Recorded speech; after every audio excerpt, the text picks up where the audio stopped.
आध्यात्मिक और रहस्यवादी महाकाव्य सावित्रीर page 1 book 1 canto 3 the secret knowledge गुप्त ज्ञान बा रहस्य ज्ञान रु पंक्ति की निया जायछि। ता हेउछि A mutual debt binds men to the supreme. A mutual debt binds men to the supreme. तार पूर्व पंक्ति होछि This transfiguration is earth due to heaven. This transfiguration is earth due to heaven. एही विपरिवर्तन ही स्वर्ग को धरित्रीर देय मनोज दास रूपांतर एहा हेउछि स्वर्ग पासे पृथ्वीर ऋण हैला एही रूपांतर। म्यूचुअल डेब्ट एक पारस्परिक ऋण मनुष्य को बंधन करिछि शीर्षोत्तमଙ୍କ सह। एक अनन्य ऋण मनुष्य को बांधी रखिछि परमଙ୍କ संगे। एही रूपांतर कार्य हेउछि स्वर्ग निकटरे पृथ्वीर ऋण। एक पारस्परिक ऋण बंधन मनुष्य को भगवानଙ୍କ सह बांधी रखिछि। यह एक मुख्य एवं गभीर अर्थबोधक शब्द। प्रथमतः आमे यह बुझी परिबा जे आम्भे माने सबु किछि पई भगवानଙ୍କ निकटरे ऋणी, कारण आमर जीवन, आमर सबु अस्तित्व, आमर आत्मा, आमर व्यक्तित्व, आमर मौलिक सारसत्ता से ही तो आमको प्रदान करिसंती। सेही अनंतंकर दान ए सबु आम पई। तेणु आमे समस्ते तांको पाखरे ऋणी। जेमिति साधारण जीवन रे जेपरि छोट माने बड़ मानंकर ऋणग्रस्त थाए बोली कहा जाए, जेपरि संतानटी सबु बेले मुख्यतः मांको पाखरे, बापांको पाखरे, शिक्षकंको पाखरे सदा ऋणी होई रहिबार अनुभव करिथाए, सेभଳି बापा माँ मध्य शिशु प्रति ऋणग्रस्त थांती। केमिति ना शिशुटी को छोटरू बड़ करिबा पर्यंत अनेक कर्तव्य सेमानंकु करिबाको पड़िथाए। सेही हिसाब रे सेमाने ऋणी। पुणी पोथी पुराण रे भी वर्णित अछि मनुष्य सदा देवतांक निकटरे ऋणी अटे। एठी आउ गोटे ऋण कथा आसुछि, ताहा हेउछि तेबे सेही ऋण कोन जहा भगवान परमेश्वर स्वयं ईश्वर आंभ मानंक ठारू एही मनुष्य सत्ता ठारू ग्रहण करिसंती। कोन सेही ऋण? से किपरि भाबरे आंभ मानंक ठारे ऋणी होई रहिसंती? केउ धरणर से ऋण ग्रहण करिसंती जहा भगवानंकु मनुष्य को जे तांकर सृष्ट संतान ताकू परिशोध करबाकू हेबो। तेबे एही विषय रे आमर माँ प्रभु कौन कहिसंती, काहेकि कहिसंती, से सबु विषय रे प्रांजल भाबरे आलोचना करिबा पई आम पाखरे अछंती आज आमर वक्ता दामंजली कोरापुटरू तथा आम समस्तंकर अति प्रिय सस्मिता मिश्र बा। तांको सहित व्यक्तिगत साक्षात किंबा कथबार्ता नहेले मध्य से आमर अति सुपरिचित भली लागंती। ओडिशार कोण अनकोण रे से समस्तंकर अति आदरर प्रिय विजयपा। से निजे ही तो तांकर परिचय। तांकर आलोचना गुड़िक अत्यंत हृदयस्पर्शी एवं गभीर। एथिरु जणा पड़े तांकर माँ श्री अरविंदଙ୍କ उपरे गभीर अध्ययन से करंती एवं गोटी गोटी करी अति प्रांजल भावरे तांकर माँ प्रभुंकर बाणी गुड़िकु से आलोचना करंती तथा उपस्थापित करंती, जहा अत्यंत स्पष्ट बोधगम्य एवं तांको अंतर भरा एक अभिव्यक्ति बोली आमे समस्ते अनुभव करिछु निश्चय। तेबे विजयपांकु एही सावित्री परिसर को आम्भे माने स्वागत करुछु। अपा आपनको प्रणाम अभिनंदन एवं आजिर एही महाकाव्य मंत्रमयी सावित्रीर पंक्ति विषय रे विस्तृत आलोचना रखिबा पई आमे अनुरोध करुछु। अपा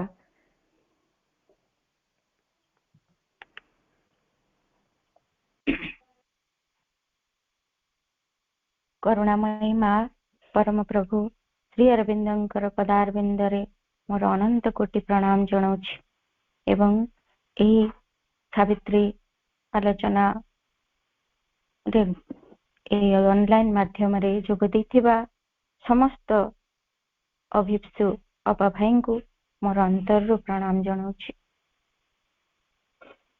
अपा जेभଳି भाबरे कहिले सावित्री दुईटी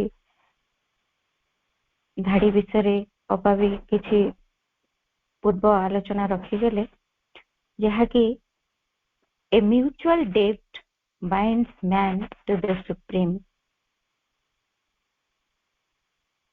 एक पारस्परिक ऋण बंधन ही मनीष आउ से परमंक सहित मनीष को परमंक सहित बांधि रखिछि। गोटे पारस्परिक ऋण बंधन ऋण एठी बुझिबा को हबो गोटे ऋणर बंधन भितर जदि उभय अछंती मनीष एवं भगवान तेबे मनीषर किछि ऋण परिशोध करिवार अछि भगवान को पाखरे एवं भगवान को मध्य मनीष पाखरे गोटे देय बाकी रहिछि। ए भଳି परस्पर परस्पर सहित बांधी कि अछंती जेमती से ये होची मंत्रमय सावित्री जो महाकाव्य तांकर बुक 1 कैंटो 4 ए द सीक्रेट नॉलेज एथर ए धाड़ीटी उद्धार करा जायछि। A mutual debt binds man to the Supreme. ए जो पंक्तिर टिके सेई पेज रे ही आमे पढुछु सेई पेज नंबर 67 ने आमे पढुछु the absolute the perfect the alone has entered with his silence into space। ये जो परम ये जो परिपूर्ण भगवान जे जो एकक परम एकक से कौन करिसेंती तांकर निरवता भितरे से एई सृष्टि भितरे प्रवेश करिसेंती। से सृष्टि भितरे से एठी निजे प्रवेश करि जायछन्ती अर्थात तांकर से व्यक्ति भितरु से एई जगत भितर को सृष्ट जगत भितर को से आसी जायछन्ती। पुणी कहउछन्ती he has fashioned these countless portions of oneself, he has built a million figures of his power, he lives in all who lived in his vast alone, space himself and time is only he। से जिए तांको भितरु एक countless creatures को गढिचन तांकर भितरु ही से ए सृष्टि एवं सब ए सृष्ट जीव माननकु से ही गढि छन्ति। से किंतु एठी आहुरी मध्ये हमको बुझिबको हबो जे से माने केवल तांको द्वारा गढा होइतिबा क्रिएचर्स नोंती ही लिव्स इन देम से तांको भितरे वास करूछन्ति।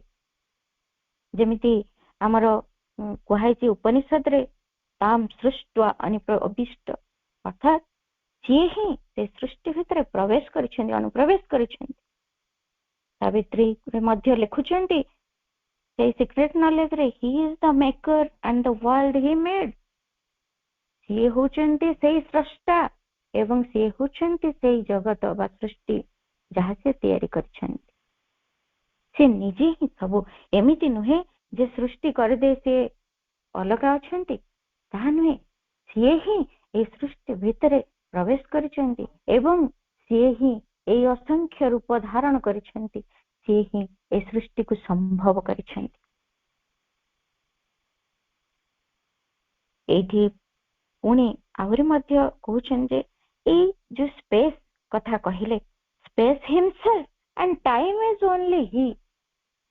ये निजे होचन्ते से स्पेस अर्थात स्पेस ता आउ किछि नुहे तांकरी ही विस्तृतता तांकरी ही व्यापकता तांकरी ही परिव्याप्ति स्पेस जो स्थान ये जो सृष्टि आमे जदि नेबा सी आउ किछि भी नुहे तांकरी ही व्याप्तिटी आउ टाइम बा काल सी भी किछि नुहे, सी होछि तांकर जो ड्यूरेशन, तांकर जो एठी तांकरी उपस्थिति रो जो समय रही, तांकरी सृष्टि भितर प्रवेश करी से जो ए सृष्टि रे निजको धारण करी रही छंती जिते समय ताहाई होछि टाइम, ताहाई काल बा महाकाल आमे ताहाई कहि परिबो।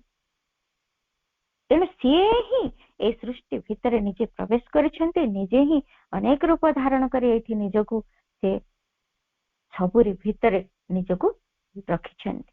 सी ही सबु, से निजे ही मेकर आउ से ही ए जगत, निजे ही सृष्टिकर्ता क्रिएटर और निजे ही होचंती क्रिएशन। पुणी आउ टिके कहउछंती सेठी the absolute, the perfect, the immune one who is in us as our secret self, our mask of imperfection has assumed, he has made this tenement of flesh his own, his image in the human measures cast, that to his divine measure we might rise। एठी से कहउछंती अर्थात एई जो पंक्ति रे पुणी श्री अरविंद एठी एक कथा हमको बुझौछंती प्रभु जे सीए निजे भगवान, सीए तांकर से तो छंती एब्सोल्यूट, सी होचंती से सुप्रीम, सी होचंती इम्यून, सी होचंती ओमनिशिएंट, ओमनिप्रेजेंट। तांकर ए जो विशालता, ए जो तांकर व्याप्ति, तांको अनंत बोली आमे कहूछु, अनादि बोली कहूछु, असीम बोली कहूछु। काहे कि आम माइंड पखे तांको मापी परिबा निहाती भाबरे एक असंभव एवं एमिति जिनिस जहा कि मनीष केबे भी कल्पना करि परिबो नाही ता मन को नेकरी। तेणु से अनंत बोली कहा जाउछि। मापिबार कोनोसी परिमाप मनीष पाखरे नाही। तेणु सी जे एते विशाल जे से निजको रिड्यूस कर देछन, से निजको पूरा पूरी एमिति भाबरे छोट करी नियसंती, निजको तांकर व्याप्ति भितर अति क्षुद्र करी गोटे सीमा भितर से निजको बांधी देछन, से निजको ह्रास करी देछन। तांकर जो प्रतिष्ठा, तांकर जो व्याप्ति ताको से ह्रास कर देकी जे ए मानवीय परिमाप भितरे, मानवीय सीमितता भितरे प्रवेश करि जाइछन।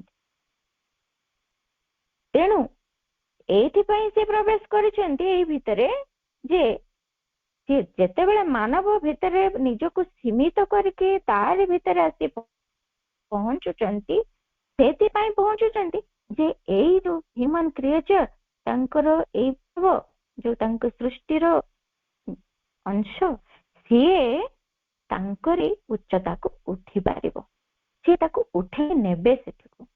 तेणु सी निजको ह्रास करे, निजको क्षुद्राति क्षुद्र गोटे मानवर सीमा भितर निजको से रखिछंती। काहेकि ना से मानव तांकर ठारू प्रेरणा पाई, तांकर ठारू शिक्षा नै उठी जीवो से दिव्य तांकर चेतना आड़को। से सर्वशक्तिमान, से सर्वज्ञ यदि सेतिकी न करिवे ताहले ए मनीष कोन केबे प्रेरणा पाइबो से ऊर्ध्वतर चेतनारे जाई पहुंचीबा पाई, से ऊर्ध्वतर चेतनारे पहुंचीबार आवश्यकता को कौन से केबे भी उपलब्धि करि परिबो। से एमिति जुगे जुगे आसिछंती, से एमिति शरीर धारण करी चेतना को से स्तर आउ टिके ऊर्धायित करिछंती। आमे जदि 10 अवतार कथा नेबा पूर्वरु जेते अवतार सब आसिछंती, एटी सृष्टि रे चेतना स्तर जो स्तर रे रहिथिला, जेमिति मत्स्य अवतार हे आसिले भगवान माछ शरीरटी से धारण कले, सेठी से चेतना स्तर को उठे देले, आउ टिके ऊर्धायित कर देले। पुणी कच्छप हे आसिले, पुणी चेतना स्तर को आउ टिके ऊर्धायित कले। पुणी आसिले वराह रूप रे पशु हे कि आसिले, से चेतना एठी आउ टिके ऊर्धायित हैला। नृसिंह अवतार, तापरे नृसिंह अवतार कोन से अधा पशु अधा मनीष, अर्थात चेतना भितर पशुत्व रही କିନ୍ତୁ ମଣିଷତ୍ୱ ବାହ୍ୟ ଚେତନାରେ ଦେଖାଯାଉଛି। ଏଇଭଳି ଭାବରେ ସେ ଯେତେବେଳେ ଯୋଉ ରୂପ ଧାରଣ କରି ଆସିଛନ୍ତି ସେ ଧୀରେ ଧୀରେ ଧୀରେ ଧୀରେ ଚେତନା ସ୍ତରକୁ ଉଠେଇ ନେଉଛନ୍ତି ଗୋଟିଏ ପାବଛ ଉପରକୁ। ସେ ଯଦି ନିଜେ ତାହା ନ ହେବେ, ଯିଏ ପଙ୍କରୁ ଜଣକୁ ଉଦ୍ଧାର କରିବ, ସେ ଯଦି ନିଜେ ପଙ୍କ ଭିତରେ ପ୍ରବେଶ ନ କରିବ, ସେ କେମିତି ଉଦ୍ଧାର କରିବ ତାକୁ? ତେଣୁ ତାଙ୍କରି ସୃଷ୍ଟ ଜୀବକୁ ସେ ଉଦ୍ଧାରିତ କରି ନେବା ପାଇଁ, ତାଙ୍କରି ନିଜ ହାଇଟ୍ ପର୍ଯ୍ୟନ୍ତ ତାକୁ ନେଇଯିବା ପାଇଁ ନିଜେ ତାରି ସ୍ତରକୁ ଖସି ଆସୁଛନ୍ତି। ତାରି ସୀମିତତା ଭିତରେ ନିଜେ ଏଠି ଆସି ଅବତରଣ କରି ତାକୁ ଉତ୍ଥାହିତ କରିବାର ପ୍ରୟାସ କରୁଛନ୍ତି। ତେଣୁ ସେ ତଳକୁ ନଇଁ ଆସନ୍ତି ଏଇ ଉଦ୍ଦେଶ୍ୟ ନେଇକିରି ସେ ନିଜେ ଗୋଟେ ଏକ୍ସାମ୍ପଲ ହେବେ, ସେ ନିଜେ ଗୋଟେ ଉଦାହରଣ ହେଇଯିବେ, ନିଜେ ଗୋଟେ ଆଦର୍ଶ ହେଇଯିବେ, ଯାହାକୁ ଏଇ ମଣିଷ ଅନୁକରଣ କରିବ ଏବଂ ସେ ଉର୍ଦ୍ଧ୍ୱକୁ ଉଠିବାର ପ୍ରୟାସ କରିବ। ପୁଣି ପ୍ରଭୁ କହୁଛନ୍ତି, then in a figure of divinity the maker shall recast us and impose a plan of Godhead on the mortal's mood, lifting our finite mind to his infinite। ଏଇ ହେଲା କାରଣ ଯେ ଯେତେବେଳେ ତାପରେ ସେ କଣ କରିବେ, ଯେତେବେଳେ ଆମେ ଏଇଭଳି ତାଙ୍କଠାରୁ ପ୍ରେରଣା ପାଇବୁ, ମଣିଷ ମାନେ ସେଇ ଦେବତ୍ୱ ଆଡକୁ, ସେ ଦେବତ୍ୱର ପ୍ରତିରୂପ କରି ତାକୁ ଗଢିବେ, ପୁନର୍ଗଠନ କରିବେ, ସେ ନିଜେ ତାକୁ ଗଢିବେ। ଯାହା ପ୍ରକାର ହେଇଛି ଆହୁରି ତାକୁ ଦେବତ୍ୱର ପ୍ରତିରୂପ କରି ସେ ଗଢିବେ ତାକୁ। ଯେତେବେଳେ ସିଏ ଗଢିବେ, ସେ ସୃଷ୍ଟିକର୍ତ୍ତା, ତେଣୁ ସେଠି କୁହାଗଲା ଯେ ରିକାଷ୍ଟ, ପୁନର୍ଗଠନ କରିବେ। ସେ ଗୋଟିଏ ସ୍ତରରେ ରହିଛି, ଗୋଟିଏ ପ୍ରକାର ସେ ଗଢା ହେଇଛି, ଆଉ ଗୋଟିଏ ଉଚ୍ଚତର ଚେତନା ସ୍ତରକୁ ତାକୁ ଉଠେଇ ନେଇ ତାକୁ ଆଉ ପ୍ରକାର ଗଢିବେ, ଆହୁରି ଦିବ୍ୟ କରି ଗଢିବେ। ଯାହା ତା ଭିତରେ ଆଜି ପର୍ଯ୍ୟନ୍ତ ଆମେ ଯଦି ଦେଖୁ, ସୃଷ୍ଟି ଆରମ୍ଭରୁ ଜଡରୁ ପ୍ରାଣ, ପ୍ରାଣରୁ ଏଇ ମନ ପର୍ଯ୍ୟନ୍ତ ଆସି ତାରି ଭିତରେ ଆହୁରି ଆହୁରି ବିକାଶ ହବାକୁ ବାକି ଅଛି, ଆହୁରି ଆଗକୁ ତାକୁ ଯିବାର ଅଛି। ଏଇ କଥାଟି ସେ ଶିଖେଇ ଦଉଛନ୍ତି ନିଜେ ଆସି। ତେଣୁ ତାକୁ ଆଉ ଥରେ ରିକାଷ୍ଟ କରୁଛନ୍ତି, ଆହୁରି ଡିଭିନିଟିର ସହିତ ଆହୁରି ଦିବ୍ୟତା ତା ଉପରେ ଇମ୍ପୋଜ କରୁଛନ୍ତି। ସେଇ ଗଡ ହେଡଙ୍କର ପ୍ଲାନ୍, ସେଇ ଗୋଟିଏ ଯୋଜନା, ଦେବତାର ଗୋଟେ ଯୋଜନା ତା ଉପରେ ଇମ୍ପୋଜ କରୁଛନ୍ତି, ତା ଉପରେ ଆଣି ନ୍ୟସ୍ତ କରୁଛନ୍ତି, ତାକୁ ଉଠିଯିବାକୁ ହବ। ଏଇ ଯୋଉ ନଶ୍ୱର ଛାଞ୍ଚ ଭିତରେ ଦେବତ୍ୱକୁ ସିଏ ଗଢୁଛନ୍ତି, ଏଭଳି ଭାବରେ ତାକୁ ନେଇ ଚାଲୁଛନ୍ତି। ଏଇ ଯୋଉ ସୀମିତ ସତ୍ତାକୁ, ମନର ସୀମିତ ସତ୍ତା, ଯୋଉ ମାନବ ମନର ସୀମା ଭିତରେ ବନ୍ଧା ହେଇକି ସେ ରହିଛି, ତାକୁ ତାଙ୍କରି ଅସୀମତା ଆଡକୁ ତାକୁ ଉତ୍ଥାହିତ କରୁଛନ୍ତି। ଏଇଭଳି କାର୍ଯ୍ୟ ସେ କରିବା ପାଇଁ ସେ ମାନବ ଶରୀର ଧାରଣ କରୁଛନ୍ତି। ତେଣୁ ଏଇ କଥାଟି ହିଁ, ଏଇ ଯୋଉ କାର୍ଯ୍ୟଟି ସେ କଲେ, ତାଙ୍କର ଉର୍ଦ୍ଧ୍ୱତର ପରିବ୍ୟାପ୍ତି ଭିତରୁ ସିଏ ଏଇ ମାନବୀୟ ସୀମିତତା ଭିତରକୁ ଯୋଉ ଓହ୍ଲେଇ ଆସିଛନ୍ତି, ଆସି ନିଜେ ଆଦର୍ଶ ହୋଇ ତାକୁ ଉଠେଇ ନଉଛନ୍ତି, ସେଇ କାର୍ଯ୍ୟଟି ଏଇଠି ଆମେ ବୁଝିବା ଯେ ଏଇଠି ରହିଛି ତାର ରହସ୍ୟ। A mutual debt binds man to the supreme। ଏଇଠି ପାରସ୍ପରିକ ଋଣଟିକୁ ଆମେ ବୁଝିବା।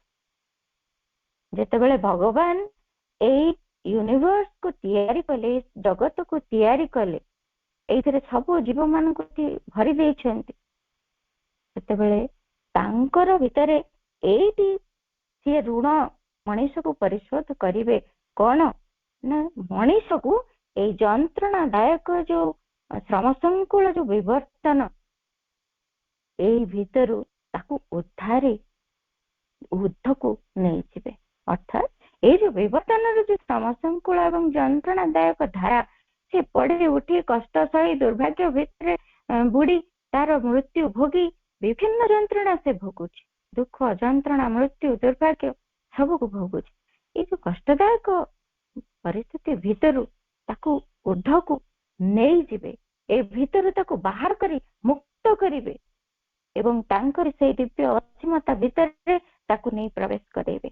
ଏଇଟି ହଉଛି ତାଙ୍କର ଦେୟ ମାନବ ପ୍ରତି, ମଣିଷ ପ୍ରତି ତାଙ୍କର ଏଇଟା ଦେୟ, ସେ ଏଇଟା କରିବେ।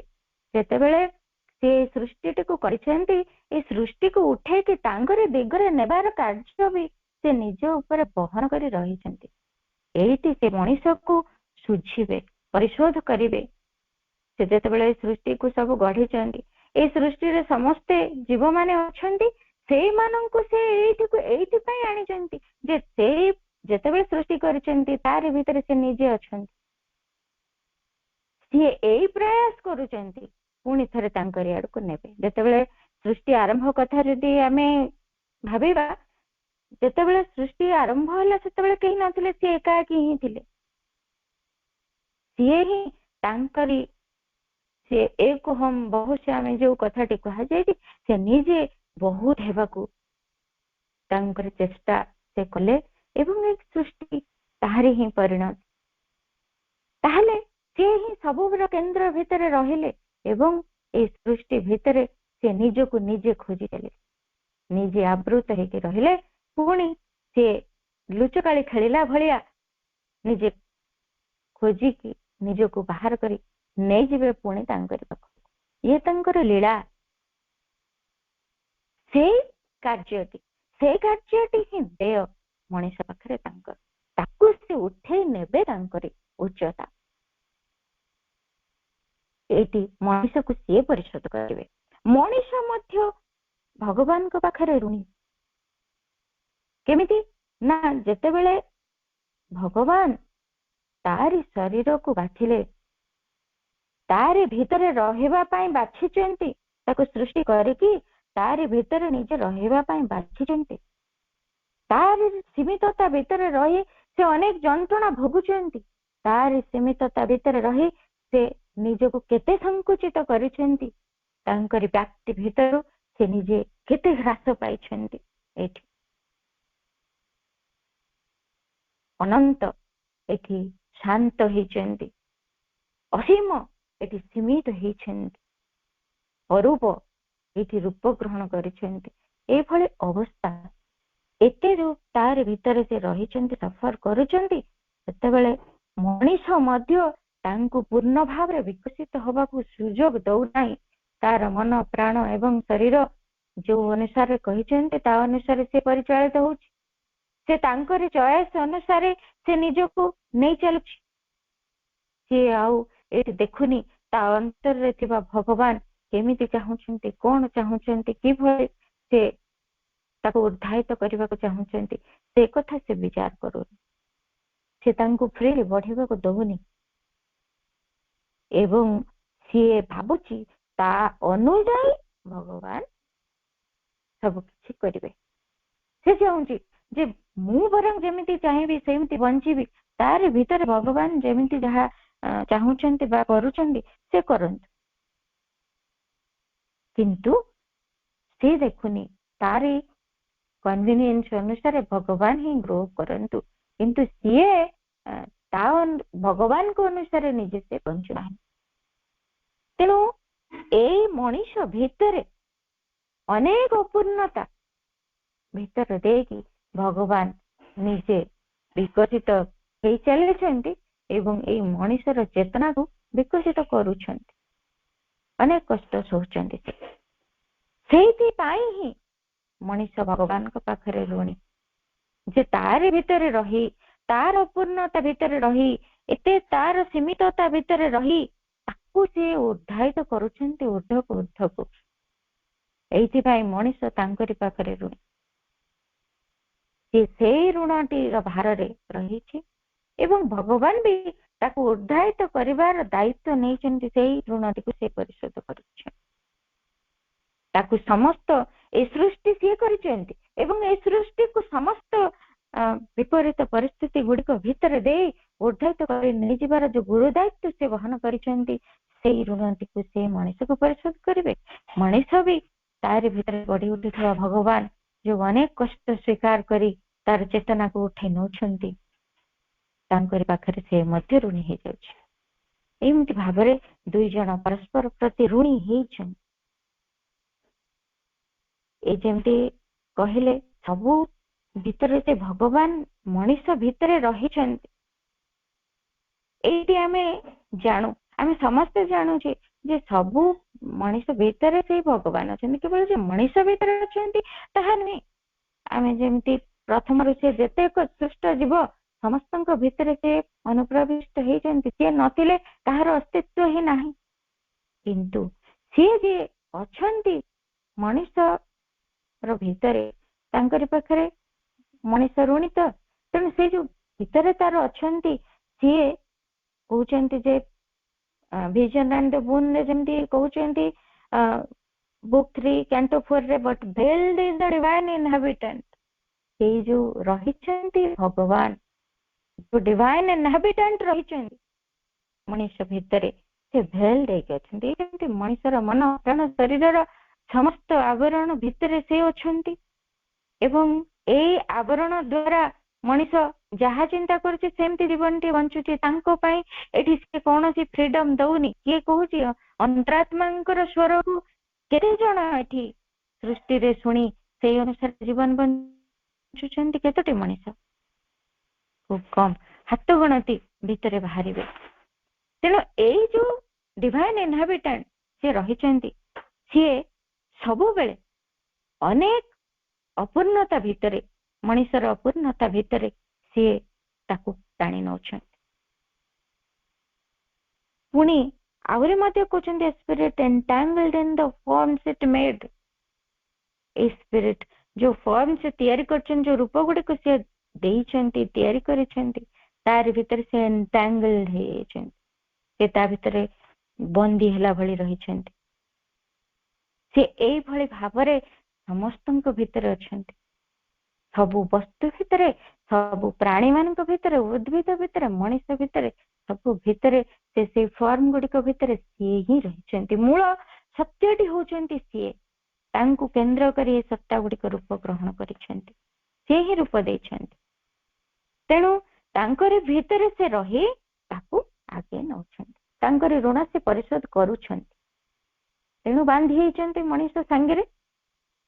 ତାହେଲେ ଏଇ ଯୋଉ ଋଣ, ଏଇଠି ମଣିଷ କେମିତି ସୁଝିବ?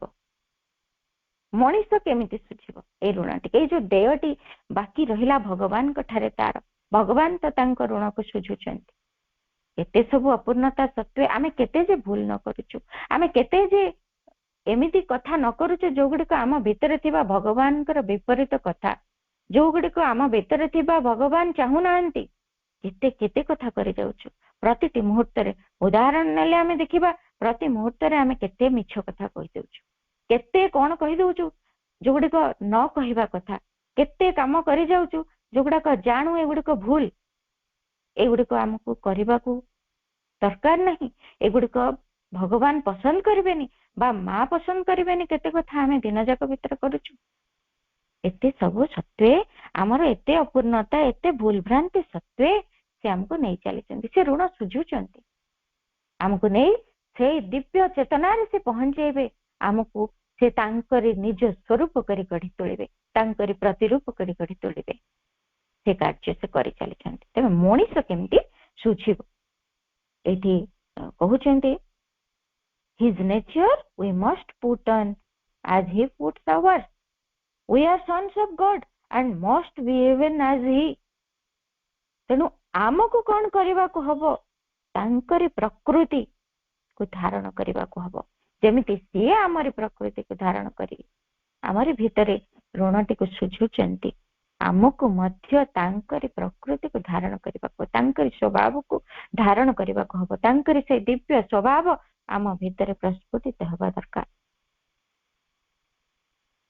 ଆମେ ସବୁବେଳେ ମାନବୀୟ ପ୍ରକୃତିକୁ ଧରି ରଖିଛୁ, ତାଙ୍କରି ଭଗବାନଙ୍କ ନେଚରକୁ ଧରିବାକୁ ପଡିବ। ସିଏ ଯେମିତି ତାଙ୍କର ଉଚ୍ଚତମ ଉଚ୍ଚତାକୁ ତ୍ୟାଗ କରି ଏଇଠି ନଈ ଆସିଛନ୍ତି, ଆମକୁ ସେମିତି ଆମର ଏଇ ନିମ୍ନତମ ସମସ୍ତ ଗୁଣ ଧର୍ମକୁ ତ୍ୟାଗ କରି ତାଙ୍କରି ଊର୍ଦ୍ଧ୍ୱତମ ଚେତନା ଆଡକୁ ଉଦ୍ଧାରିତ ହବାକୁ ହବ। ସମାନ ଭାବରେ ଆମକୁ ସୁଝିବାକୁ ହବ। ତେଣୁ we are sons of God, ଆମେ ହଉଛୁ ସେଇ ଭଗବାନଙ୍କର ସନ୍ତାନ। ତେଣୁ ଆମେ ତାଙ୍କରି ସନ୍ତାନ ହେଇଛୁ ଏଠି। ତେଣୁ ତାଙ୍କରି ଭଳିଆ ଆମକୁ ହବାକୁ ପଡିବ। सी जेमिति आमे सेमिति हबो। खाली आमे भगवानकर संतान बोली कहिदेले हबनी, तांकरी प्रकृति तांकरी समस्त स्वभाव को आम भितर धारण करबा को हबो।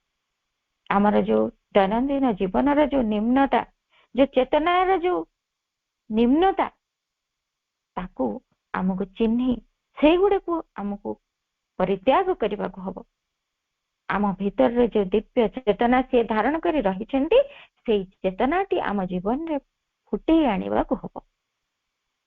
हेले तांकरी ऋण आमे सुझी पारिबो। आहुरी मध्य कहिले बुक 11 रे कहउछंती soul choice and supreme consummation रे, since God has made earth must make in her God what hides within her breast she must reveal। तेणु कहउछंती जेतु भगवान ए सृष्टि को तैयारी करिछंती, एठी ए अर्थ ए जगत ए पृथ्वी तांको भितरे से भगवान को से अभिव्यक्त करिवो। गढ़ी उठिबे ता भितरे भगवान से कार्य ताको करबा को हबो। ता भितरे जो भगवान लुचि रहिछंती से ताको अभिव्यक्त करबा को हबो। सबरे भितरे सेमते मनुष्य भितरे जो भगवान अछंती से तांको अभिव्यक्त करबा को पड़िबो। एई हेले ऋण सुझी पारिबो। से उनी कहउछंती his human portion we must grow divine. तांकरी अंश आमे, तांकरी संतान आमे, तांकरी अंश आमे मानव आमे माने से दिव्य होई उठिबा को हबो। आमे माने भगवान कर निजर, भगवान जेमिति आमे जानो बापा हो बा मां हुंतु ता संतान पाई से जेमिति अति निजर, ठीक सेमिति कोन से ता भितर पार्थक्य न थाए, ता पाई से अलग नुहे, अचिन्ह नुहे, अजणा नुहे, पूरा जेमिति से माने पार्थक्य न थाए विशेष। तेन सेई भली आमे मध्य भगवान ठारू अलग नुहंती, तांको सहित आमे तांकर अंश आमे परा। तेणु आमे तांको अलग हेबी नहीं, किंतु आमे कौन करूचु तांको ठारू अलग न हेई मध्य आमे तांकर मानवीय अंशटी मात्र हेई मध्य आमे तांको अलग हेई रहिचु। आम भितर से अछंती, आमर तांको सहित कोनोसी संपर्क नाही, आमे संपर्क रखी पारुनु। समय समय टिके तांको ठारू टिके आलोक पाइले मध्य पुणी थरे विच्छिन्न होई पडुचु, किंतु वास्तविक आमे होचु तांकरी संतान, तांकरी अंश। तेणु तांकोटू आमे इंडिपेंडेंट नुहंती, आमर गोटे स्वाधीन गोटे अस्तित्व नाही।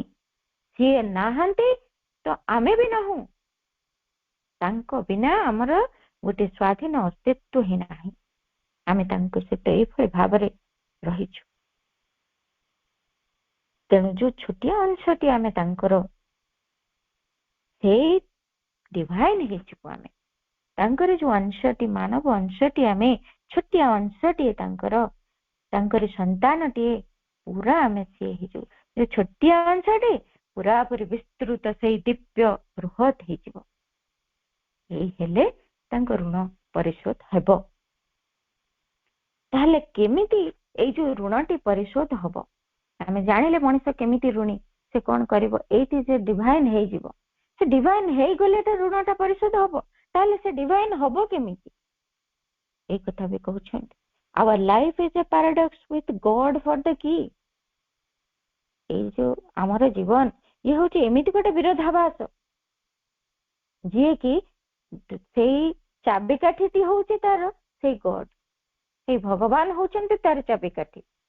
जे आज भगवान कर गोटे विरोधाभास हेची, मनुष्यटीए एते अदिव्य चेतना भितर, एते सीमितता भितर, एते ये भितर सीमाबद्धता भितर से रहिची, जी कि विरोधाभास करूची काहाकू, असीमता को, अनंतता को, सर्वव्यापकता को, सर्वज्ञानमयता को से विरोधाभास करूची। अर्थात ता भितर से सर्वज्ञानमयता प्रकाश पाइनी, से असीमता देखा जाउनी, से अनंतता से चिन्ही पारुनी। एभली गोटे विरोधाभासता जीवन। जदि भी से son of God, sons of God जदि आमे माने, तथापि भी ଆମ ଭିତରେ ଗୋଟେ ବିରୋଧାଭାସ ଦେଖା ଦଉଛି। ଯୋଉ ବିରୋଧାଭାସଟା କି ପୁରାପୁରି ଏମିତି ଭାବରେ ରହିଛି ଯେ ଲାଗୁନି ଯେ ଆମେ ପ୍ରକୃତରେ ଭଗବାନଙ୍କର ଅଂଶ। ତାର ଏଇ ଯୋଉ ପାରାଡକ୍ସଟି, ଏଇ ବିରୋଧାଭାସଟି, ତାର ଚାବିକାଠି କଣ ସେଥିରୁ ବାହାରିବାର? ସେ ଗଡ, ସେ ବି ହଉଛନ୍ତି ଭଗବାନ। ସେ ଚାବିକାଠିଟି ହଉଛନ୍ତି ଭଗବାନ। ଏଇ ଯୋଉ ବିରୋଧାଭାସ ଜିନିଷଟିକୁ ଟିକେ ବୁଝିବା। କେମିତି କଣ ଆମ ଭିତରେ ଗୋଟେ ସୋଲ ଅଛନ୍ତି, ଯେ ଭଗବାନ ନିଜେ ଅଛନ୍ତି ଆମ ଭିତରେ, ଯିଏ କି ଅବିନଶ୍ୱର। କିନ୍ତୁ ଆମ ଭିତରେ ସେ ଥାଇ ମଧ୍ୟ ଅବିନଶ୍ୱର ସତ୍ତା, ଆମେ ମରଣଶୀଳ, ଆମେ ନଶ୍ୱର, ଆମ ଶରୀର ନଶ୍ୱର। ଏଇ ଗୋଟେ ବିରୋଧାଭାସ। ଆଉ ସବୁବେଳେ ଆମ ଜୀବନରେ ଯେତେବେଳେ କୌଣସି ପ୍ଲେଜର ଟିକେ ଅଛି, ଟିକେ ସୁଖ ଅଛି, ପେନଟେ ବି ଆସୁଛି। ଏଇଭଳି ଆମ ଜୀବନ ଚାଲିଛି। ଆମେ ଟିକେ ଆଲୋକ ଚାହିଁବାକୁ ହେଲେ ଆମେ ଅନ୍ଧକାର ଭିତରେ ଥିଲେ ଆଲୋକକୁ ଟିକେ ଜାଣିପାରିବୁ ବା ଚିହ୍ନି ପାରିବୁ, ତାପରେ ଟିକେ ଆଲୋକ ଆସୁଛି। ଆମ ଜୀବନ ଏମିତି ଖରା ଛାଇର ଖେଳ ଭଳି ଚାଲିଛି। କେତେବେଳେ ଆଲୋକ, କେତେବେଳେ ଅନ୍ଧାର, କେତେବେଳେ ଦୁଃଖ, କେତେବେଳେ ସୁଖ। ଏମିତି ଆମ ସବୁବେଳେ ଗୋଟେ ବିରୋଧାଭାସ ଧରି ଆମର ଜୀବନ ଚାଲିଛି। ସେଇ ଅମର ଆମ ଭିତରେ ଅଛନ୍ତି, କିନ୍ତୁ ଆମେ ମରଣଶୀଳ ହେଇକି ଅଛୁ ଜୀବନ। ଏଇଠି ପୁଣି କହୁଛନ୍ତି ବୁକ୍ 3 Canto 4 ରେ ଆମେ ଯଦି ଦେଖିବା ସେଇ ସମାନ କଥାଟି ବୁଝାଉଛନ୍ତି ପ୍ରଭୁ। ଏ strange ଆଣ୍ଟିନୋମି is his nature's rule. A riddle of opposites is made his field. Freedom he has, but needs to live in bonds. He has need of darkness to perceive some light, and need of grief to feel a little bliss. He has need of death to find a greater life. ଏଇ ମଣିଷ ଏମିତି paradox ଭିତରେ ଅଛି ଯେ ତା ଜୀବନରେ ଏମିତି ପରସ୍ପର ବିରୋଧୀ କଥା ଗୁଡିକ ସବୁବେଳେ ରହିଛି। ତା ନେଚରର ରୁଲ ହଉଛି ସେଇଟା। ସେ ଯୋଉ ସ୍ତରରେ ଅଛି ତା ଭିତରେ ଏଇ କଥା ଗୁଡିକ ସବୁ ହଉଛି। ଏମିତି ଗୋଟେ ପ୍ରହେଳିକା ଭିତରେ ଅଛି, ବିପରୀତ ବୋଧର ପ୍ରହେଳିକା ଭିତରେ, ଯେ ସବୁବେଳେ ସେ ଯଦି ବି ମୁକ୍ତି ଚାହୁଁଛି କିନ୍ତୁ ସବୁବେଳେ ବନ୍ଧନ ଭିତରେ ବାନ୍ଧି ହେଇକି ରହୁଛି, ରହିବାକୁ ପସନ୍ଦ ବି କରୁଛି। ପୁଣି ଯଦି ସେ ବି ଚାହୁଁଛି ଆଲୋକ, ତଥାପି ଆଲୋକକୁ ଉପଲବ୍ଧି କରିବା ପାଇଁ ତା ଜୀବନରେ ଅନ୍ଧାରଟିଏ ରହୁଛି। ଅନ୍ଧାର ପରେ ସେ ଆଲୋକକୁ ଟିକେ ଜାଣିପାରୁଛି। ସେମିତି ଗୋଟେ ଆନନ୍ଦ ପାଇବାକୁ ତା ଜୀବନରେ ଦୁଃଖଟିଏ ବା ଶୋକଟିଏ ରହିଛି, ତାପରେ ସେ ଆନନ୍ଦଟିକୁ ଅନୁଭବ କରୁଛି। ଏମିତି ଭାବରେ ସେ ସବୁବେଳେ ଏଇ ଶୋକ ଏବଂ ଆନନ୍ଦ, ଆଲୋକ, ଅନ୍ଧକାର, ଏଇ ସବୁ ଭିତରେ ସେ ରହିଛି। ତାର ଗୋଟେ ଗ୍ରେଟର ଲାଇଫ ପାଇଁ ତାକୁ ଗୋଟେ ମୃତ୍ୟୁର ଆବଶ୍ୟକତା ରହୁଛି। ଏଇଭଳି ଭାବରେ ସେ ଗୋଟେ ପାରାଡକ୍ସିକାଲ ଜୀବନ ଭିତରେ ସେ ରହିଛି। ଏଇ ବିରୋଧାଭାସ ଭିତରେ କେବଳ ଚାବିକାଠି ହଉଛନ୍ତି ଭଗବାନ। ଯଦି ଭଗବାନଙ୍କୁ ସେ ଏଇଠି ପାଇବ, ତାହେଲେ ସେଇଠି ହଉଛି ତାର ଚାବିକାଠି, ଯୋଉ ଚାବିକାଠିକୁ ନେଇକି ସିଏ ସେଇ ଦିବ୍ୟ ଚେତନା ଆଡକୁ ଯାଇପାରିବ ଏବଂ ସେ ଭଗବାନଙ୍କ ଋଣକୁ ପରିଶୋଧ କରିପାରିବ। ତାହେଲେ ଏଇ ଯୋଉ ପାରାଡକ୍ସଟି ସଲ୍ଭ ହବ କେମିତି? ଭଗବାନଙ୍କୁ ନେଇକି ଯେତେବେଳେ ସିଏ ଯିବ, ତାହେଲେ ତା ଜୀବନର ସମସ୍ତ ସମସ୍ୟାର ସମାଧାନ ସେ ପାଇବ। ଯେ ଏଇଠି କେମିତି ହେଇପାରିବ? ସେଇ ଯୋଉ କହିଲେ ଗଡ, ଯୋଉ ପାରାଡକ୍ସ ଏଇଠି କହିଲେ our life is a paradox with God for ଦି କି। ପୁଣି ସେ ସିମିଲାର କଥା ହିଁ, ସିମିଲାର ଲାଇନଟି ଆମେ ଗୋଟେ ପାଇବା ଯେ ଆମର ବୁକ୍ 2 Canto 6 ରେ କହୁଛନ୍ତି, even upon earth the spirit is life's key. ଏଇ ସ୍ପିରିଟ, ଏଇ ଆତ୍ମା ହଉଛନ୍ତି ଜୀବନର ଚାବିକାଠି। ତାହେଲେ ଏଇ ଯୋଉ କିଟି ଇଏ ଅଛି କୋଉଠି? ଯୋଉ ଆତ୍ମା ସେ ଅଛନ୍ତି ବା ଗଡ ଯୋଉ କହିଲେ ଚାବି, ଏଇ ଚାବିକାଠି ଆତ୍ମା, ଗଡ, ଏଇ ଦୁଇଟି ଜିନିଷ ଆମେ କୋଉଠି କେମିତି ପାଇବା? ସେଇଠି ମଧ୍ୟ ସାବିତ୍ରୀରେ ପ୍ରଭୁ କହିଦଉଛନ୍ତି। ସେଇ ବୁକ୍ 1 Canto 4 ରେ ପେଜ 49 ରେ କହୁଛନ୍ତି, always we bear in us a magic key concealed in life's hermetic envelope. ତାର ଅର୍ଥ, ଏଇ ଯୋଉ ଆମର ଜୀବନର ଯୋଉ ସମସ୍ତର ଚାବିକାଠିଟି ସେ ଆମ ଭିତରେ ରହିଛନ୍ତି। ଆମରି ଭିତରେ ହିଁ ସେ ଅଛନ୍ତି। ସେ ଚାବିକାଠିଟି ଆମ ଭିତରେ ଅଛି, ଆଉ ବାହାରେ ଆମକୁ ଖୋଜିବା ଦରକାର ନାହିଁ, ଆମରି ଭିତରେ ସେ ରହିଛନ୍ତି। ତାହେଲେ ସେ ସବୁ କିଛି କେମିତି ରହିଛନ୍ତି?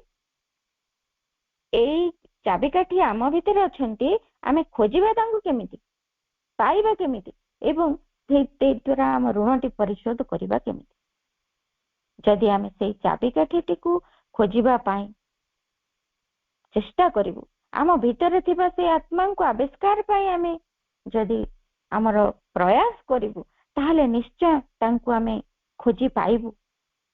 ପାଇଲା ପରେ ତାଙ୍କ ସହିତ ଆମକୁ ଏକାତ୍ମ ହେବାକୁ ପଡିବ, ତାଙ୍କ ସହିତ ଆମକୁ ଏକ ହେବାକୁ ପଡିବ ଏବଂ ତାଙ୍କରି ଠାରୁ ସମସ୍ତ ଗାଇଡାନ୍ସ ନେଇ ଜୀବନଟି ବଞ୍ଚିବାକୁ ପଡିବ। ତେବେ ଯାଏ ସେଇ କଥାଟି ସମ୍ଭବ ହବ। ସବୁ କିଛି ସେଇ ଧ୍ୟାନରତ ନିଶ୍ଚଳ ଆତ୍ମା ପକ୍ଷେ ଜୀବନ ଏବଂ ସେ ନିଜେ ଯେମିତି ଗୋଟେ ମଣିଷ ପାଇଁ ଗୋଟେ କାହାଣୀ ଭଳିଆ ହେଇକି ରହିଛନ୍ତି। ବୁଝି ହଉନି କୋଉଠି ସେ ଅଛନ୍ତି, କେମିତି ତାଙ୍କୁ ପୁଣି ଖୋଜିବୁ? ଏମିତି କାହିଁକି ହେଇଛି? କାହିଁକି ସେ ଏଇଠି ଭିତରେ ଅଛନ୍ତି? କାହିଁକି ନା for the key is hid and by the inconscient kept the secret God beneath the threshold dwells। ଏଇ ଯୋଉ ଚାବିକାଠିଟି ଏଇ ନିଶ୍ଚେତନା ତାର ଗର୍ଭରେ ସୁରକ୍ଷିତ ଭାବରେ ଲୁଚେଇକି ରଖିଛି। ତେଣୁ ଏଇ ଭିତରେ, ଏଇଠି ଆମ ଭିତରେ ସେ ଯୋଉ ଆତ୍ମା ରହିଛନ୍ତି, ଏତେ ଗଭୀରତା ଭିତରେ ଅଛନ୍ତି, ତାହେଲେ ଏଇ ଯୋଉ ଗଡ୍ ଆମେ ଯାହାଙ୍କୁ କହୁଛୁ, ଏଣେ ଆତ୍ମା ବି କୁହାଗଲା ଆମ ଭିତରେ ଅଛନ୍ତି, ଏଣେ ଗଡ୍ ବି ଯିଏ କୁହାଯାଉଛି ସେ ଉର୍ଦ୍ଧ୍ୱରେ ବି ଅଛନ୍ତି। ତାହେଲେ ଆମେ ଏଇଠି ଖୋଜିବୁ କାହାକୁ, ପାଇବୁ କାହାକୁ? ଏଇ କଥାଟିକୁ ମଧ୍ୟ ଆମକୁ ବୁଝିବାକୁ, ଭଗବାନ ଯିଏ ଉର୍ଦ୍ଧ୍ୱରେ ଅଛନ୍ତି, ସର୍ବୋଚ୍ଚ ଭଗବାନ ଯିଏ, ସେ ଉର୍ଦ୍ଧ୍ୱରେ ଅଛନ୍ତି, କିନ୍ତୁ ଆମ ଭିତରେ ଏଇ ଯିଏ ଜଗତକୁ ଯିଏ ସବୁ ଅର୍ଥ ପ୍ରଦାନ କରୁଛନ୍ତି, ଅର୍ଥାତ୍ ଜଗତର ମାନେ ଯିଏ ନିର୍ଦ୍ଧାରଣ କରିଛନ୍ତି, ଜଗତର ଏକ୍ଜିଷ୍ଟେନ୍ସକୁ ଯିଏ ସମ୍ଭବ କରିଛନ୍ତି, ସିଏ ସବୁ ଭିତରେ, ଏଇ ବାହ୍ୟ ଚେତନା ଭିତରେ, ସେ ଅତଳ ଗହ୍ୱର ଭିତରେ, ଆମର ହୃଦୟର ଗଭୀରତାରେ ସେ ବାସ କରୁଛନ୍ତି। ସେ ନିଜେ ହିଁ ଆମର ଚେତନାର ଗଭୀରତାରେ ବାସ କରୁଛନ୍ତି। ତାଙ୍କୁ ଆମକୁ ଖୋଜିବାକୁ ହବ। ଖୋଜିଲେ ଆମେ ତାଙ୍କୁ ନିଶ୍ଚୟ ପାଇବୁ। ଏମିତି ଅନେକ ମୁନି ଋଷି ହୁଅନ୍ତୁ ବା ଯୋଉ ସାଧକ ମାନେ ଚେଷ୍ଟା କରିଛନ୍ତି, ନିଶ୍ଚୟ ତାଙ୍କୁ ଦେଖିଛନ୍ତି ଏବଂ ତାଙ୍କୁ ସେ ଆମ ଭିତରେ ଅଛନ୍ତି। ତାଙ୍କୁ ଦେଖିବା ଆମ ପାଇଁ କଣ ଗୋଟେ ଅସମ୍ଭବ ଜିନିଷ ହେଇଥିବ? କଦାପି ନୁହେଁ। ତାଙ୍କ ସହିତ ଆମେ ନିରନ୍ତର ସେତେବେଳେ ଜୀବନ ବଞ୍ଚି ପାରିବା, ତାଙ୍କୁ ଯେତେବେଳେ ଆବିଷ୍କାର କରିବୁ ଏବଂ ତାଙ୍କ ସହିତ ଏକାତ୍ମ ହବୁ, ସେତେବେଳେ ହିଁ ସିଏ ଆମକୁ ତାଙ୍କରି ହାତରେ ସେଇ ଦିବ୍ୟ ଚେତନା ଆଡକୁ ତୋଳି ନବା ପାଇଁ ଯୋଗ୍ୟ କରି ଗଢିବେ। କଣ କଣ ଆବଶ୍ୟକ ଅଛି, କଣ ମୋ ଭିତରୁ ବାହାରି ଯିବାର ଆବଶ୍ୟକତା ଅଛି, କଣକୁ ରଖିବାର ଆବଶ୍ୟକତା ଅଛି, କଣ କରି ଗଢିବାର ଆବଶ୍ୟକତା ଅଛି, ତାହାର ଜ୍ଞାନ ତାଙ୍କ ପାଖରେ ରହିଛି। ସେ ହିଁ ଗଢି ପାରିବେ, ସେ ଆମକୁ ଉତ୍ସାହିତ କରିନେବେ। ତାହେଲେ କେମିତି ତାଙ୍କୁ ଖୋଜିବୁ? ଏଇଠି ଗୋଟିଏ କଥା କହୁଛନ୍ତି, ଯେତେବେଳେ ସାବିତ୍ରୀଙ୍କର ଆଜ୍ଞା ଚକ୍ରର ଗୋଟେ ଓଜସ୍ୱୀ ମହାବାଣୀ ଉଚ୍ଚାରିତ ହେଇଛି, ଯେମିତି ବୁକ୍ 7 Canto 2 ରେ ସେ କହୁଛନ୍ତି, remember why thou camest, find out thy soul, recover thy hid self, in silence seek God's meaning in thy death. ତୁମେ କାହିଁକି ଆସିଛ, ଏହା ପ୍ରଥମେ ସ୍ମରଣ କର ବୋଲି ଏଇ ବାଣୀଟି ତାଙ୍କ ଭିତରୁ ଆସିଲା। ଠିକ ସେମିତି ଆମେ ମଧ୍ୟ କାହିଁକି ଏଠିକି ଆସିଛୁ, କଣ କରିବାକୁ ଆସିଛୁ, ଯଦି ଏଇଭଳି ଭାବରେ ନିଜକୁ ଆମେ ପଚାରୁ, ନିଜ ଅନ୍ତରାତ୍ମାଙ୍କୁ ଅନ୍ୱେଷଣ କରୁ, ତେଣୁ ସେଇ ପ୍ରଚ୍ଛନ୍ନ ସତ୍ତାଙ୍କୁ ଆମେ ପୁନଃ ପ୍ରାପ୍ତ କରିପାରିବୁ, ଯିଏକି ଆବୃତ ହେଇକି ରହିଛନ୍ତି। ଆବରଣ ହଟିଯିବ ଏବଂ ଆମେ ତାଙ୍କୁ ପ୍ରାପ୍ତ କରିପାରିବୁ। ସତ୍ତାର ନିରବତା ଭିତରେ ସେଇ ଭାଗବତ ଅଭିସନ୍ଧିର ଅନୁସନ୍ଧାନ କରିପାରିବୁ। ପୁଣି ଆହୁରି ମଧ୍ୟ ସାବିତ୍ରୀରେ କହୁଛନ୍ତି, matters body find thy heaven born soul, ଏବଂ ଏଇ ଜଡ ଶରୀର ଭିତରେ ସେଇ ସ୍ୱର୍ଗୀୟ ଆତ୍ମାଙ୍କୁ ଆବିଷ୍କାର କରି ଆମେ ସେତେବେଳେ ପାଇପାରିବୁ। ଯେତେବେଳେ ଖୋଜିବୁ ଜୀବନ କାହିଁକି ଆମେ ଏଠିକି ଆସିଛୁ, କଣ କରିବୁ, କଣ କରିବାର ଅଛି ଆମର, ଯଦି ଏତିକି ଆମେ ଖୋଜୁ, ନିଶ୍ଚୟ ନିଶ୍ଚୟ ତାଙ୍କୁ ଆମେ ପାଇପାରିବୁ। ଯଦି ସିନସିୟରଲି ଆମେ ଏଇ କଥାଟି କରୁ, ତାହେଲେ ନିଶ୍ଚୟ ପାଇବୁ। ताहले एठी आमे भाबिबु जे आमे तो अनेक चेष्टा करूछु बेले बेले किंतु हुए ना, चेष्टा कले भी आमे पाउना, जदि भी पाउ किछि समय पाए पुनर्बार ताहा जेमिति लुप्त हेइ जाय कुआडे आमे सत्तार हरेइ दउ संपर्कटी, ताहले केमिति ए कथाटी संभव हबो? आमे बारंबार जे फेलियर को भोगुछु, बारंबार फेल हेइ जाउछु, आमे अनेक थर से चेष्टा करी मध्य निरवच्छिन्न भावरे सेठी आमे वास करि पारुना, से अंतर चेतना को धरि रखि पारुना। एठी से निजे ही हमको परिचालित करूचंती, कारण सी ही तो भीतर अछंती, सी से ऋणटी परिशोध करूचंती, से मध्य हमको उद्दायित करि नबा पई दायी रहिछंती। तेणु सी से ऋण परिशोध करूचंती। इन द मीन वाइल आमे मध्य से कार्यटी जदि करू तांकर सहयोग निश्चय आसीबो। ए सामयिक विफलता केबे भी विफलता नुहे, से सवित्री रे प्रभु कहउचंती his failure is not failure whom God leads। Book 3 canto 4 रे कहउचंती एक कथा, स्वयं भगवान जहार पथ प्रदर्शन करूचंती तार विफलता विफलता नुहे। जदि जहा किछि मंथर गति लागुची, धीरे लागुची किबा फेल्योर भली लागुची, सब किछि भितरे तांकर मंथर रहस्यमय यात्रा निरवच्छिन्न चलीछि। आमे जीवु सेडे निश्चय हमको से नहीं जीवे उद्धारित करी तांकरी चेतना। पुणी कहउचंती and how shall the end be when God is guide. जते बेले भगवान हमको परिचालित करूचंती आम भितरे थाई से ऋण को सुझिबार लागिचंती, ताहले केमिति केमिति ए कथा व्यर्थ हे जीवो? तांकरी मार्गदर्शन केबे भी अंतिम परिणति रे केमिति न पहुंचीबो? निश्चय पहुंचीबो, केबे भी तांकर मार्गदर्शन व्यर्थ नुहे। पुणी कहउचंती एठी बुक 10 कैंटो 3 रे आ गोटे सुंदर कथा कहउचंती, सावित्री जमदेवी को कहउचंती जे how shall the child already be the man because he is infant shall he never grow, because he is ignorant shall he never learn. एते सुंदर कथा कहउचंती एठी प्रभु। शिशुटी कोन एका बेले के बड़ मनिष हि जीवो? तमे आमे प्रचेष्टा जो करूचे ताहा केबे भी व्यर्थ नुहे। आमे कोन गोटे थर रे उठी जीवो कि आमे प्रयास करूचु, आम भितर सी हमको नेबार प्रयास टी आगरु गुरुदायित्व टी नहीं छंती। आमे टिके सचेतन हबु एवं से दिगरे जीवार पाद पढ़िबु, निश्चय जीवु। आज न होइछि काली हबो, शिशुटे कोन हठात मनिष होई जीवो? आ वर्तमान जेहेतु मनिष शिशु अछि से कोन कदापि मते विकास लाभ करि परिबनी? निश्चय करिबो। पुणी जदि भी से अज्ञान है कि एबे अछि तेबे कोन कस्मिन काले से ज्ञान लाभ करि परिबो नाही, शिक्षा लाभ करि परिबो नाही। तेणु से कहउचंती निश्चय ए कथाटी संभव हबो। गोटे क्षुद्र क्षणभंगुर बीज भितरे महाद्रुमटी जेमिति लुचि रहिछि, सेमिति ए मनिष भितरे अनंत संभावना रहिछि, से दिने डिवाइन हबो। पुणी कहउचंती something there waits beyond towards which she strives, something surrounds her into which she grows to uncover the spirit, to change back into God, to exceed himself is her transcendent task। तार ऊर्ध्वरे ता सकाशे किछि अपेक्षा करि रहिछन्ति, जाहाकु प्राप्त करिबा लागि से यत्नवान होछि। तार परिसर को किछि घेरी रहिछि, जहा भीतर देइ से विकसित होछि।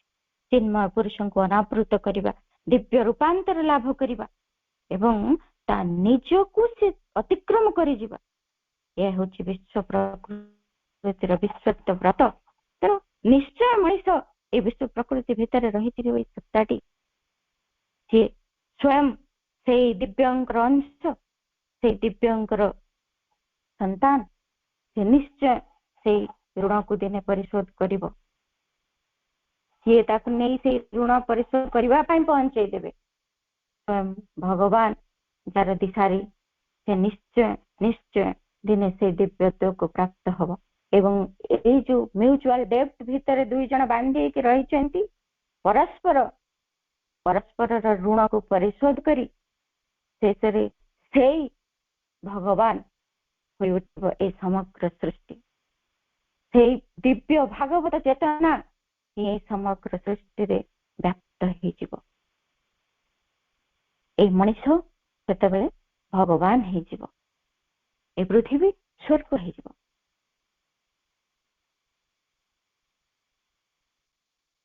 समस्त को बहुत बहुत धन्यवाद। मांक निकटरे अजस्र कृतज्ञता जनाउछि। वंदे मातरम।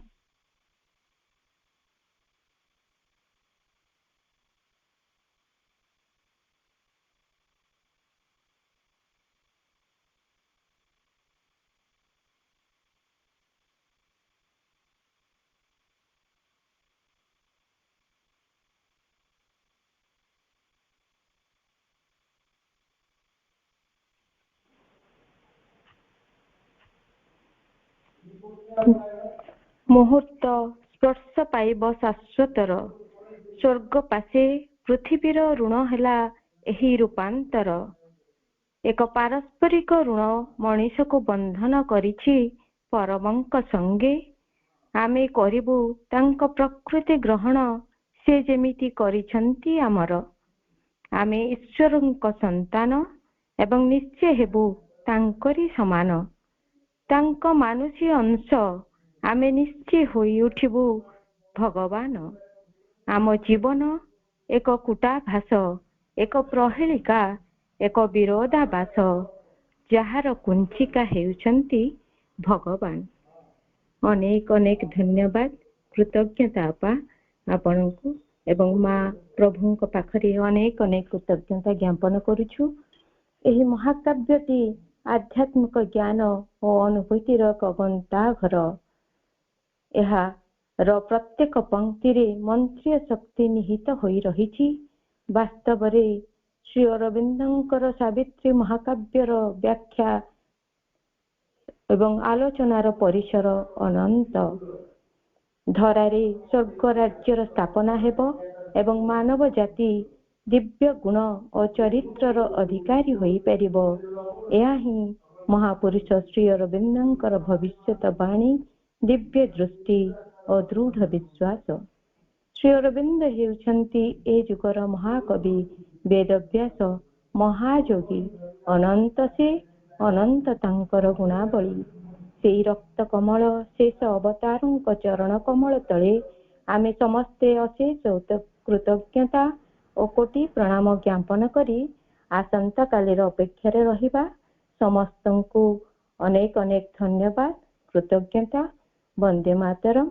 ବର୍ତ୍ତମାନ ରୀନା ଆପାଙ୍କର କିଛି ସୂଚନା ଓ ମନ୍ତ୍ର ଉଚ୍ଚାରଣ ସହିତ ଆମେ ଅପାଙ୍କୁ ଅନୁରୋଧ କରିବା ଆଜିର କାର୍ଯ୍ୟକ୍ରମକୁ ସାଙ୍ଗ କରିବେ।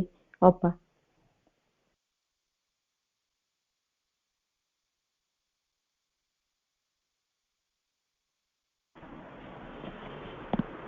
माँ परम प्रभु श्री अरविंद करुणामयी माँ, हृदयर गभीरता कृतज्ञता ज्ञापन सहित समस्तंकर ए सावित्री महाकाव्य प्रति आस्पृह उत्साह एवं अध्ययन भीतर को अधिकरु अधिक से दिगरे समस्तंकर स्पृहा बढ़ू एवं आमे अगस्ट मास सारा ये आलोचना जारी रहिबो। आसंता काली भाईंकर आलोचना रही सुभाष कर भाईंकर, सम्मानित सुभाष कर भाईंकर। तेणु 4 ରୁ 5ଟା ये आलोचना कार्यक्रम में समस्ते उपस्थित रही अनुरोध करुछु। ऑल कंट्रारीज प्रिपेयर फॉर हार्मोनी ये विषय पर आलोचना रही।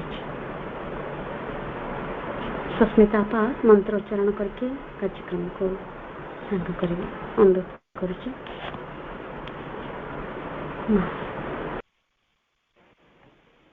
धन्यवाद अपा।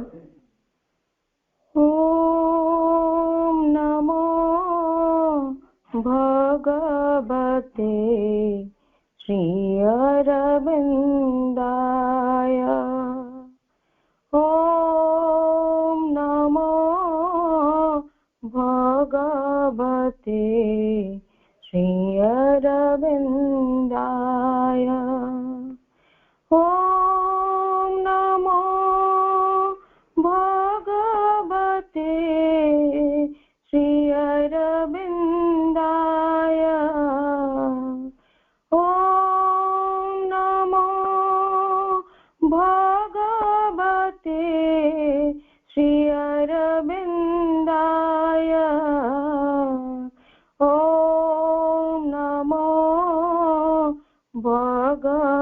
श्रीअरविन्दाय ॐ नमो भगवते श्रीअरविन्दाय। माँ वंदे मातरम। समस्तंको प्रणाम, नमस्कार, हरोभर।